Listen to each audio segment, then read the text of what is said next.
Ici, chaque sirène raconte une histoire. Bienvenue sur Sirène Rouge, entre tension, vérité et adrénaline. Abonne-toi, l'action commence maintenant. That don't smell like dirty clothes. What do you mean?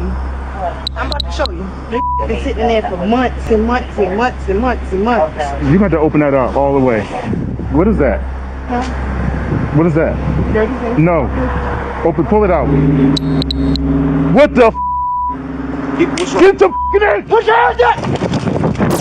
Ce qui débute comme un banal contrôle routier vire au cauchemar quand les policiers perçoivent une puanteur nauséabonde à l'intérieur du véhicule. Et l'inspection qui s'ensuit met au jour un secret abominable défiant toute logique, laissant de nombreux agents stupéfaits, pris de malaise et profondément traumatisés par l'une des découvertes les plus ignobles de leur carrière. I need you to calm down. I need you to calm down. I need you to focus. Listen, calm down. We need to verify. We don't know what this is. What is? Jesus Christ. Jusqu'à présent, la plupart des images liées à cette affaire n'avaient jamais été dévoilées au grand public. Tard dans la nuit du 28 juillet 2021, dans l'état du Maryland, une simple patrouille de police du comté de Baltimore vire lentement au malaise. Une agente s'approche d'un véhicule pour un contrôle routier classique. La conductrice, Nicole Michelle Johnson, tend calmement sa pièce d'identité. À sa droite, une femme qu'elle appelle Bibi est assise en silence. Lorsque la policière retourne dans sa voiture pour vérifier les informations, elle remarque que l'immatriculation semble incohérente. Tandis qu'elle commence à rédiger des contraventions, Nicole et sa passagère sortent du véhicule. Nicole se dirige vers l'arrière, ouvre le coffre et révèle plusieurs sacs de grande taille, soigneusement empilés. À cet instant précis, l'agent ne se doute pas un seul instant que son léger malaise intérieur est sur le point de se confirmer dans l'horreur la plus totale. Des plaques valides. Il faut être prudente avec ces choses. Je sais, franchement, on vit littéralement là. Pas elle, mais moi et mes enfants, on vit dans la voiture. Madame Johnson, je vous demande juste de signer ce document. Il indique que vous devez vous présenter au tribunal de Kelso Drive dans les 5 jours pour demander une date d'audience. Si vous ne le faites pas, un mandat d'arrêt pourrait être émis contre Je vous. ne serai pas là dans 5 jours, je le jure devant Dieu. S'il vous plaît, ramenez-moi juste chez moi. Je ne peux pas vous emmener là-bas. Alors qu'un camion de remorquage fait son apparition sur les lieux, Nicole s'installe tranquillement sur le trottoir et passe un coup de fil à un ami, espérant qu'il viendra la récupérer. Peu après, des renforts rejoignent la scène. L'un des agents, visiblement troublé, effleure discrètement le bras de son collègue et lui glisse à voix basse que quelque chose cloche. Depuis un moment déjà, il aperçut une odeur étrange s'échappant du véhicule de la jeune femme. Ce n'est pas une odeur de drogue, ni celle de simples déchets. Non, cette senteur-là est bien différente. Elle est âcre, pesante, presque suffocante et évoque sans détour la putréfaction d'un corps abandonné. Ce que la voiture dissimule est enfoui sous une accumulation interminable de sacs poubelles, comme si quelqu'un avait voulu cacher l'indicible à tout prix. Voiture. Non, t'en fais pas, termine ce que tu fais. Je peux même te montrer le reçu de l'hôtel si tu veux. J'étais juste curieux. Après avoir soigneusement tranché plusieurs couches épaisses de plastique, les agents tombent finalement sur une valise noire, dissimulée comme si elle ne devait jamais être trouvée. No blanket still. You cut it from here. Can you cut it one more time? And this is what smells like. What is that? Huh? What is that? Dirty things? No. Pull it out. Dirty things from my husband.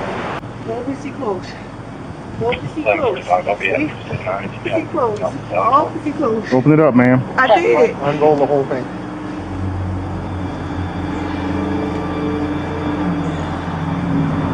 What? Open that up.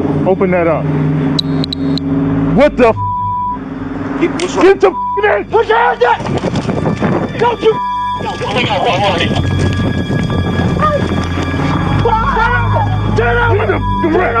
Turn over right now! You're under arrest! Don't you move! Don't you move! Put your hands behind your back! Put your hands behind your back! What I do?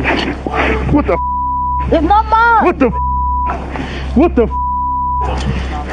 What I do? What I do? Give me your other hand! Now! 1110 direct Eastern Boulevard and Wagner Lane. I don't want to hear it! I don't want to hear it! Get up!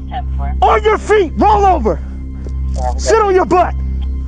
Stand up! Deviation on the channel. We don't need air. Les deux femmes sont aussitôt interpellées et placées en garde à vue, pendant que les policiers tentent de donner un sens à l'horreur qui vient de leur être révélée. Face à la gravité de la situation, les forces de l'ordre prennent la lourde mais inévitable décision de poursuivre l'inspection du véhicule, notamment sous une couverture souillée de bris de verre. Ce qu'ils découvrent à ce moment-là ne représente que les premières pages d'une affaire aussi troublante que glaçante. It looks like a kid that's curled up in there. I don't want to look, man.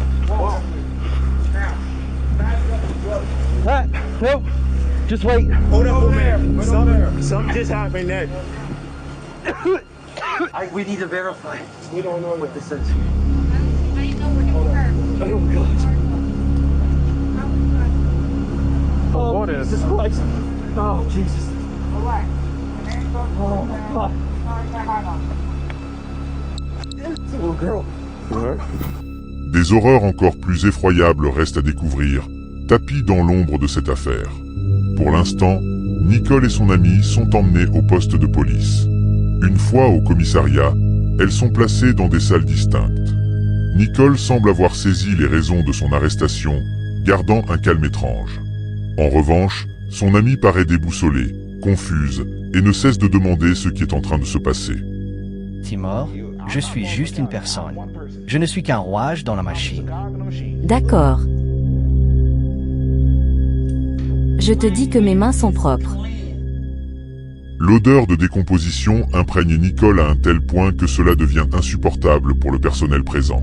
Un agent tente de couvrir la puanteur avec du désodorisant, puis installe un purificateur d'air, sans aucun succès. Face à l'inconfort grandissant, les autorités décident de transférer les deux femmes dans un autre centre pour les interroger. Pendant ce temps, de retour sur les lieux, les policiers restent figés devant ce qu'ils viennent de découvrir, tous traversés par la même question muette. Comment une chose pareille a-t-elle pu arriver ? Dans la salle d'interrogatoire, Nicole commence enfin à parler. Elle raconte être venue à Essex pour un rendez-vous avec un homme dans un cadre tarifé, tandis que son ami patientait dans la voiture. Elle reconnaît avoir perçu l'odeur étrange, mais pensait qu'il s'agissait simplement d'un rat en décomposition.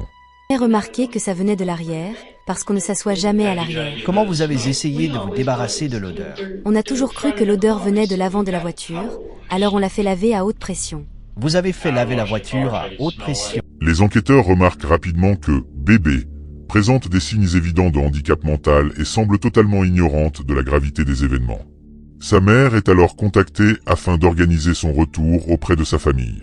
Pendant ce temps, les déclarations hésitantes de Nicole laissent les enquêteurs sceptiques, d'autant qu'une seconde découverte macabre vient bouleverser l'enquête. En fouillant plus en profondeur les effets personnels de Nicole, les détectives mettent la main sur un second corps. Dans un grand bac en plastique noir et jaune, dissimulé sous les sacs et la valise contenant déjà une petite fille, ils trouvent les restes en décomposition avancée d'un jeune garçon. Les deux enfants, apprend-on, sont directement liés à Nicole. My kids literally living in the car, like, speeding around with the bodies in my car. Les enquêteurs cherchent désormais à établir un lien formel entre les deux enfants retrouvés dans les valises et Nicole. Car dans ses propos, elle faisait souvent référence à eux comme s'ils étaient les siens. Mais ce qui va être révélé par la suite risque de glacer le sang de quiconque entend cette histoire. Qui est-ce? C'est leur mère. Qui est-ce? C'est leur mère. C'est leur mère?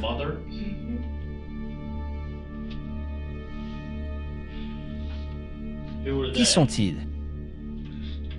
Eh bien, je veux dire, c'est quand je les avais. Si vous regardez quand je les avais... Alors, c'est qui? C'est Johnson. C'est qui? C'est Larry. D'accord.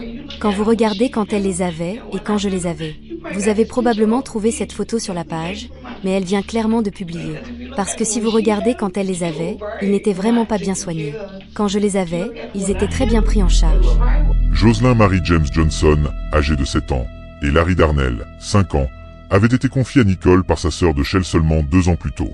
Cette dernière expliquait ne pas être en mesure de s'occuper d'eux.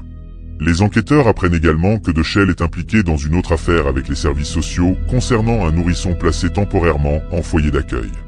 Nicole, qui se présentait comme une tutrice attentive, ne savait même pas épeler correctement le prénom de Jocelyn ni se rappeler leur date d'anniversaire. Toute idée de responsabilité ou d'attachement s'effondre face aux révélations glaçantes qui émergent. Pendant l'interrogatoire, Nicole s'effondre au sol. Le détective lui précise qu'il ne parlera pas des membres de sa famille, puis quitte la pièce pour examiner les dossiers, la laissant seule face à ses pensées. Je suis démenée pour eux toute ma vie. Tous.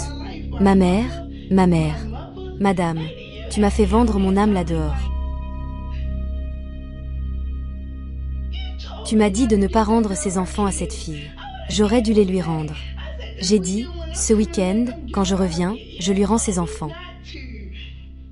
Tu m'as dit de ne pas le faire. Ils vont me jeter en prison pour de bon. Bien qu'elle ait déclaré vivre dans sa voiture, les enquêteurs découvrent qu'elle avait récemment séjourné dans un hôtel.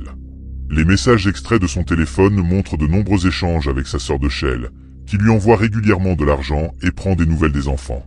Dechelle exprime à plusieurs reprises son désir de les revoir et se dit impatiente de leur présenter un nouveau petit frère ou une nouvelle petite sœur. Cependant, selon elle, Nicole l'en aurait toujours empêché. Pour la première fois, Nicole commence à raconter sa version des faits, en commençant par l'histoire de Jocelyne. Que s'est-il passé? Je l'ai frappée. Je ne vous entends pas. Je l'ai frappée. Et ensuite, d'un coup, elle ne disait plus rien, rien du tout, rien. C'était des erreurs. D'accord. Donc, vous l'avez frappée? Et ensuite elle ne répondait plus? J'ai tellement bien pris soin de ses enfants. C'était une erreur. Je voulais juste la discipliner, c'est tout. Expliquez-moi comment c'est arrivé. Comme, elle avait fait une bêtise un jour, et je ne l'avais pas frappée pour ça. Comme quoi? Elle avait volé quelque chose. Ou elle avait fouillé dans le frigo, ou fait un truc, quelque chose comme ça. Et elle l'a refait, encore et encore. Et la dernière fois, c'était juste. Et j'étais probablement plus frustrée que je n'aurais dû l'être, avec la vie en général, avec tout. Pourquoi il me laisse avec les enfants? Pourquoi personne ne m'aide? Pourquoi personne ne m'appelle? Où est leur mère? Où est ma famille? Et ensuite, que s'est-il passé? Je veux dire, Avec quoi? je vous l'ai dit, je l'ai frappé. Je crois que je n'ai rien utilisé. Je crois que j'ai juste utilisé mes mains. Un résident d'un des hôtels où Nicole avait l'habitude de séjourner rapporte l'avoir entendu employer régulièrement des paroles insultantes envers les enfants, en particulier à l'égard de la petite fille. Un autre témoin affirme avoir perçu des bruits de coups et les cris de détresse de Jocelyne, comme si elle appelait à l'aide depuis l'autre côté des murs.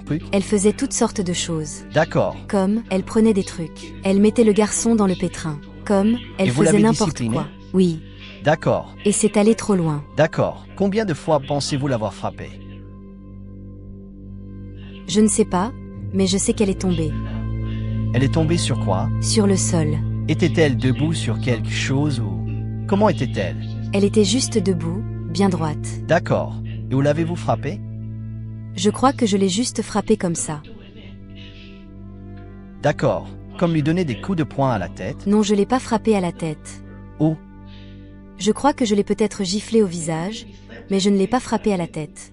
C'était plutôt comme si je la frappais sur le corps, et ensuite elle est tombée.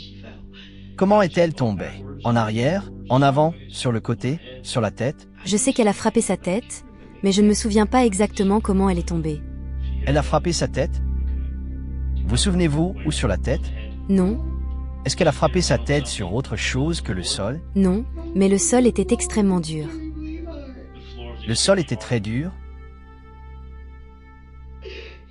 Et j'avais tellement peur, j'étais vraiment, vraiment terrifiée. D'accord. Quand elle est tombée au sol, pleurait-elle ou était-elle silencieuse? Elle était silencieuse. Et qu'avez-vous fait après ça? J'ai essayé de lui faire un massage cardiaque. J'appuyais vraiment, vraiment fort sur sa poitrine. Je crois qu'à un moment, elle était... Je ne sais pas. J'essayais juste de continuer, j'ai juste essayé de la ramener, mon Dieu. D'accord. Et ensuite, qu'avez-vous fait? Je me suis allongée dans le lit avec elle. Vous vous êtes allongé dans le lit, à côté d'elle? Où était le garçon à ce moment-là? Il dormait dans l'autre lit. D'accord. Et je suis restée dans cette pièce avec elle. Quand pensez-vous que ça s'est passé? Je vous l'ai dit. Peut-être l'année dernière.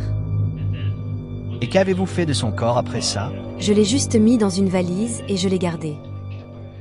La mort de Jocelyn serait survenue aux alentours du mois de mai de l'année 2020, soit plus d'un an avant le contrôle routier qui a tout déclenché. Pourtant, Nicole a continué à échanger des messages avec sa sœur comme si la fillette était toujours en vie. En avril de l'année suivante, Dechelle la remercie même pour ce qu'elle croit être des soins attentifs. Merci de t'occuper si bien d'eux. Nicole finit par admettre avoir transporté le corps de Jocelyn de chambre d'hôtel en chambre d'hôtel, dissimulé dans une valise, avant de le laisser dans le coffre du véhicule. Le corps, toujours enveloppé dans une couverture où se trouvait également un mégot de cigarette, présentait de nombreuses ecchymoses. Bien que l'état de décomposition ait rendu impossible une conclusion médicale définitive, les enquêteurs ont classé la mort comme un homicide, appuyé par des indices clairs de maltraitance et de négligence. L'attention des détectives se tourne alors vers le petit Larry, que Nicole appelait affectueusement Stink. Il ne voulait même pas partir. Je lui disais, tu ne peux pas. C'est pourquoi ils ont dit qu'ils ont parlé à ma famille. Ma famille ne me connaît pas. Vous pouvez demander à tous mes amis. J'ai essayé de le laisser partir, je voulais le déposer quelque part, et je savais qu'il fallait que je le fasse, mais il voulait juste rester avec moi. Qu'est-ce qui a conduit à l'incident suivant avec l'autre enfant? Je ne sais pas. Franchement, je ne sais pas, parce que d'une minute à l'autre, on jouait, et puis d'un coup, c'était juste. Je crois que quelque chose l'a frappé à la jambe. Oui, mais ça n'aurait pas causé sa mort. Je pensais que c'était une artère principale ou quelque chose comme ça. D'accord. Expliquez-moi ça. Que s'est-il passé? Je ne sais pas, mais je sais que je l'ai vu saigner. À la jambe. Ou sur sa jambe? Genre, par ici quelque À part. l'intérieur de sa cuisse gauche? Oui. Est-ce que le sang coulait goutte à goutte? La seule façon dont je l'ai remarqué. Franchement, je ne l'ai même pas remarqué jusqu'à ce que je commence à dire « petit, petit, petit, petit ». Et puis, quand j'ai regardé ses vêtements, ils étaient pleins de sang. Dans la salle d'interrogatoire, elle fume une cigarette offerte par les enquêteurs et poursuit son récit. Qu'est-ce qui a causé la blessure du garçon avec du sang à la cuisse? Je ne me souviens pas exactement de ce avec quoi il jouait, et je crois que j'ai crié. Je crois que je l'ai frappé parce qu'il jouait avec ça, mais je ne me souviens pas précisément de... Est-il possible que vous l'ayez frappé après? Je n'ai pas vu l'objet. D'accord. Je n'ai pas. Mais vous avez dit que vous aviez frappé. Oui, parce qu'il jouait avec quelque chose. Je n'ai pas vu l'objet qui... Je vous ai dit que je n'ai pas vu ce qui était dans sa jambe. Et c'était quoi? Donc c'était comme... Je ne sais pas. Je n'ai même jamais regardé. Je n'ai même pas enlevé son pantalon. J'ai juste vu le sang et je lui ai crié dessus comme... Enfin, je ne lui ai pas crié dessus quand j'ai vu le sang. Le corps de Larry, vêtu d'un pyjama à l'effigie de Pat Patrouille, était lui aussi couvert d'ecchymoses. Certaines blessures visibles sur ses jambes ne présentaient pas de saignement profond, mais les médecins ont constaté des hémorragies internes autour des genoux et des coudes, suggérant qu'il avait subi un traumatisme avant sa mort. Là encore, l'état de décomposition avancé rendait impossible toute identification précise de la cause du décès. En juin de cette même année, Nicole envoie à une amie une vidéo montrant le conteneur noir et jaune dans le coffre de sa voiture. Elle y parle de l'achat d'un absorbeur d'odeur. Selon ses propos, l'enfant était déjà décédé et devait bientôt rejoindre sa sœur dans le coffre. Les enquêteurs découvrent alors que ni Larry ni Jocelyn n'avaient été vus par un médecin dans l'État du Maryland. Aucun des deux n'était scolarisé, ni même déclaré disparu. Un détail frappe particulièrement les médecins. Les enfants étaient beaucoup trop petits pour leur âge. Seule une malnutrition prolongée sur plusieurs mois pouvait expliquer un tel état de maigreur. L'enquête conclut que les deux enfants ont perdu la vie à cause des abus répétés et de la négligence dont leur tante, Nicole, s'est rendue coupable. Un mois après l'arrestation de Nicole, sa propre mère adresse un courriel aux autorités du comté de Baltimore pour leur demander de protéger le dernier enfant encore en vie. Elle critique avec sévérité les services sociaux ainsi que Dechelle, la sœur de Nicole, pour leur inaction. Certains médias révèlent que Dechelle avait lancé une cagnotte en ligne pour financer les funérailles, puis jusqu'à 4 collectes distinctes, toutes supprimées depuis. Nicole Michelle Johnson, âgée de 33 ans, a été incarcérée sans possibilité de libération sous caution. Elle a été inculpée de 14 chefs d'accusation, incluant notamment 2 chefs d'abus sur mineurs ayant entraîné la mort, des chefs d'abus au premier et second degré, négligence, non-déclaration de décès d'un mineur et disposition non autorisée de restes humains. Le 13 août 2024, Elle a plaidé coupable pour 2 chefs d'abus au premier degré ayant entraîné la mort. En février, elle a été condamnée à la prison à vie, dont 5 ans ferme, suivi de 5 années de probation surveillée. Si ce récit vous a touché, n'oubliez pas de vous abonner à la chaîne.